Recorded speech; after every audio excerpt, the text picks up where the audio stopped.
Perfecto, muchas gracias por la invitación al comité organizador. Yo soy Jesús Martínez Obed de Costa Rica y soy un entusiasta de las hernias. Trabajo solo en hernias y pared abdominal en mi hospital Calderón Guardia en San José. Ok, me tocó la parte, digamos, un poquito más aburrida en la que nadie quiere hablar, que es la optimización preoperatoria, pero es una de las partes más importantes. Es aquella donde se puede hacer un cambio extra a todo esto que hemos hablado de separaciones de componentes, posiciones de las mallas, etcétera, etcétera. Entonces, básicamente no tengo ningún conflicto de intereses que declarar.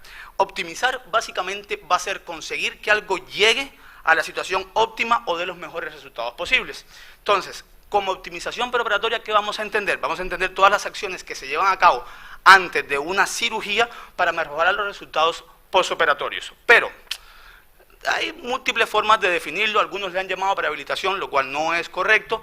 En el libro de Novitsky, en el 2016, nos dice que es eliminar o mejorar los factores que inhiben la cicatrización. Tenemos que ir más allá, no es solo eso, es mejorar también las complicaciones médicas y sobre todo va a tener una influencia muy importante en aquellos pacientes con hernias complejas, que son los que más van a estar deteriorados. Ya tenemos guías, consensos, como este consenso de Delphi que salió hace un año, básicamente que habla de algunas cosas, pero con muy bajo nivel de recomendación, ese es el punto. Muchas de las cosas son extrapoladas desde otro tipo de cirugías, como cardiovasculares o abdominales mayores. Y también tenemos una intención de la parte de la European Hernia Society en la parte de prehabilitación, aunque toca realmente todos los temas. Vamos a hablar por encima nada más.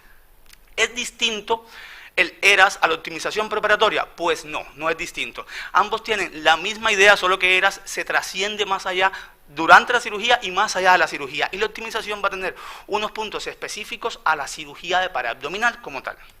¿Okay?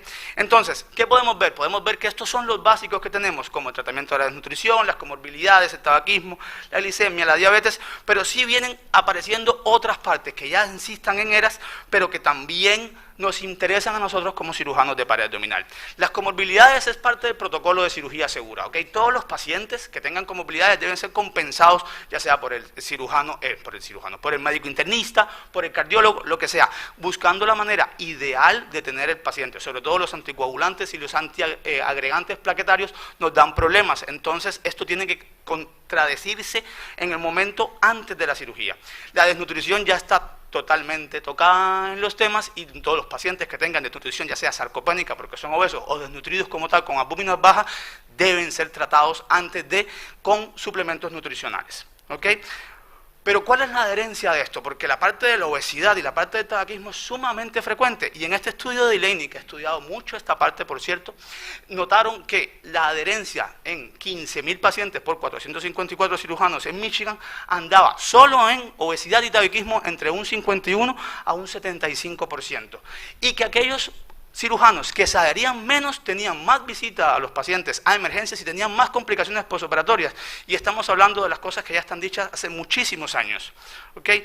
Y no solo eso es el problema. ¿Cuántos números no hemos visto hoy? ¿Cuántas complicaciones no hemos visto hoy con números muy dispares? ¿Okay? ¿Cómo voy a comparar algo cuando no tengo un estándar?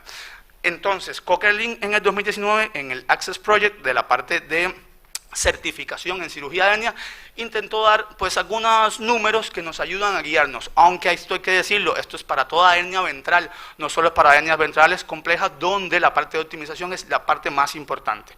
Entonces tenemos que el evento de sitio quirúrgico, yo lo traduje así porque es más fácil que ocurrencia de sitio quirúrgico, anda como en un 10.5 para el abierto, la reintervención menos de 10 y la recidiva menos de 5%. Entonces, los conocidos por todos, el tabaquismo, la obesidad y el control de la diabetes. El abuso de sustancias tiene un problema fundamental a la hora de los eventos de sitio quirúrgicos y las infecciones. El tabaco puede dar isquemia a los colgajos, entonces se debe suspender al menos 4 semanas. Aquellos que tengan clínicas de cesación de fumado tienen mejores resultados. Nosotros tenemos una muy buena clínica de cese de fumado en nuestra institución pública y que logra hasta un 74% de cese de fumado en los pacientes que completan los programas, y esto nos ha ayudado muchísimo. El alcoholismo evidentemente no se puede dar, ya hay estudios bastante sobre eso, y las otras sustancias como alguna droga de uso lúdico tampoco se deberían consumir antes de la cirugía. Y si vamos a la obesidad, donde vamos a tener una charla específica de esta parte más adelante, lo único que tenemos de números prohibitivos es un índice de masa corporal mayor de 50. Ahí sí no lo hagas porque casi que se equivale la recidiva y las complicaciones al momento de la cirugía. Pero sí que hay otros números que nos están diciendo dónde podemos operar a los pacientes. Tenemos que saber que estos pacientes tienen altos eventos de sitio quirúrgico, altas infecciones como tal, y la recidiva aumenta 1.1 por cada punto que aumenta el índice de masa corporal sobre 30. Entonces hay que juzgarlos muy bien. Ahora, ¿cuál es el problema del paciente obeso? Que este sí que tiene que esperar más para esa preparación preoperatoria. Entonces, a veces los síntomas son muy importantes y no se puede esperar tanto. Entonces hay que ser muy juicioso en esta parte. Y lo otro es el control glicémico. Ya esto es un número conocido por todos, aunque la literatura dice que la hemoglobina alfa 1 glicosilada puede rondar entre 8 a 6.5. Con 6.5 con mucho menos eventos de sitio quirúrgico, sobre todo la infección, porque la glicemia interviene en esta parte inflamatoria sobre la herida y sobre la función de los leucocitos.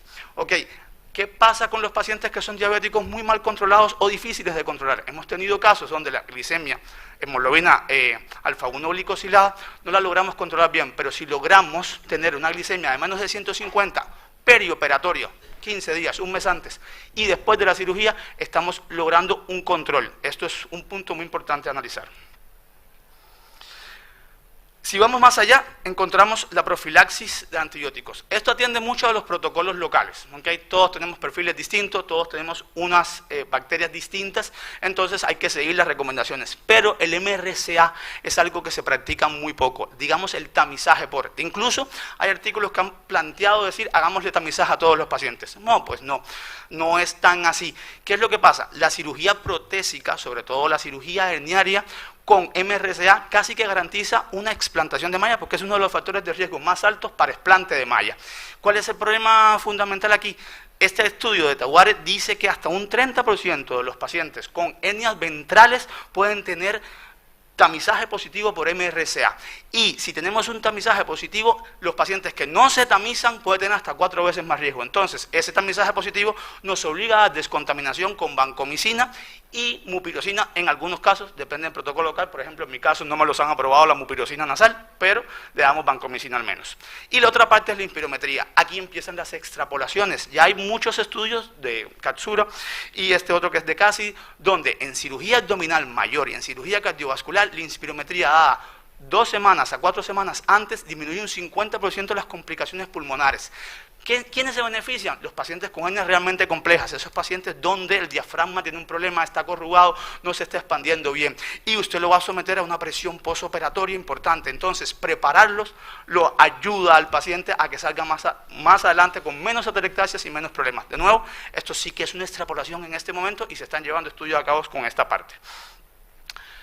De nutrición, como ya les dije, esto no tiene nada que ver con nosotros en este momento porque ya está muy trillado el asunto, pero sí la parte de ayudar al metabolismo. Por ejemplo, la nutrición y las maltodextrinas, ya hay estudios bastante nuevos donde dicen que el ayuno habitual de 8 horas, 12 horas antes de la cirugía, eso desaparezcalo, porque los pacientes van a tener problemas postoperatorios, pero cuando uno le da al paciente las maltodextrinas la noche antes y en la mañana, 2 a 3 horas antes de la cirugía, el paciente va a tener más beneficios, siente menos ansiedad, más saciedad y logra tener menos náuseas y vómitos en un postoperatorio, lo cual nos ayuda a una descarga más temprana del paciente. Y no solo esto, este estudio reciente de Risi, él logró notar que había una mejoría en la parte de la resistencia a la insulina y las pérdidas de nitrógeno estaban mejor. Y no solo eso, lo comparó con agua normal y sí que es verdad que el agua también ayuda, pero la parte metabólica, las maltodextrinas son las que más lo dan. Y si queremos manipular más los pacientes, de nuevo es extrapolación ahorita, no totalmente, la inmunonutrición como tal, que es el inmunés con esos elementos que estamos viendo ahí, logra disminuir las complicaciones de sitio quirúrgico como tal, que yo creo que es de los eventos que más nos preocupa a todos, hasta un 50%. Por lo tanto, vale la pena darlos. De nuevo, en esta parte sí que hay corriendo varios estudios, aunque hay algunos de 2018 que decían que todavía no estaba seguro, sí que vale la pena. La prehabilitación es un punto que yo creo que nos debe importar muchísimo. No debemos ser solo hacia la cirugía. realmente trabajamos con tendones, aponeurosis y músculos, ¿ok? Es el momento de creer que acelerar la curación de un músculo con prehabilitación, fortalecimiento, la parte cardiovascular, es importante para los pacientes. Y no solo eso, un tema que he visto muy poco tocado es la parte de la rehabilitación postoperatoria, pero no me va a tocar a mí.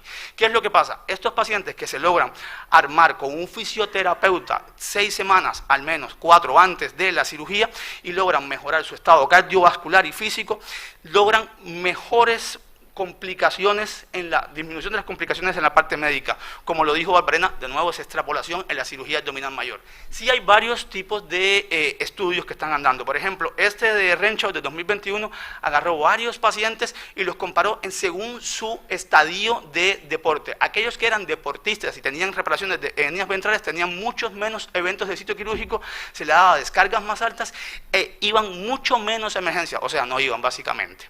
¿Okay? No voy a dejar de hablar de la parte de toxina y de la parte de Botox. ¿Por qué razón? Porque si estamos hablando de optimización, esta es una de las mejores y más importantes partes que nos puede dar. Este protocolo de uno de los profesores míos, el doctor Bueno, incluye ambas cosas y notaron que de 100 casos que lograban con esto, ellos sí hacen muy poca optimización, realmente en la parte de tabaco y obesidad sobre todo es lo que más influyen, tenían 27% de complicaciones con hernias grandísimas, ¿okay? Con Tanaka más de un 20% y defectos muy grandes. Y si lo vamos más allá y buscamos la toxina sin el neumo, lograron comprobar con este estudio también del año pasado, donde los pacientes que tenían Botox disminuían sus complicaciones en comparación con aquellos que no se le ponía Botox y se le hacía SAC. Entonces, la toxina y el neumo definitivamente es parte de la optimización. Hablemos de la educación. No estoy de acuerdo yo con que aquel paciente que no bajó de peso o no dejó de fumar no se debe operar. Los pacientes se complican, hay estudios que dicen que un 20% de aumento del tamaño de la hernia, ¿okay? Por año, dependiendo del tipo de hernia, evidentemente. Entonces, pacientes hay que hablarlos, por lo menos en nuestro protocolo, en nuestra parte pública, si el paciente no baja de peso, no logra hacer algo, pues ni modo, se le explica, se pone en el expediente y se debe operar. Todas estas recomendaciones nosotros las llevamos para pacientes complejas. Un segundo, doctor, ya casi voy a terminar, y este es el protocolo, y nuestros resultados son 17.1 de complicaciones en 29 casos que tenemos del 22 para acá. Esto es una estadística preliminar. Entonces es muy importante, ¿okay? Hacer la optimización preparatoria, aunque no en todos los pacientes se hace, y la parte de las hernias complejas se beneficiarían sobre mucho más.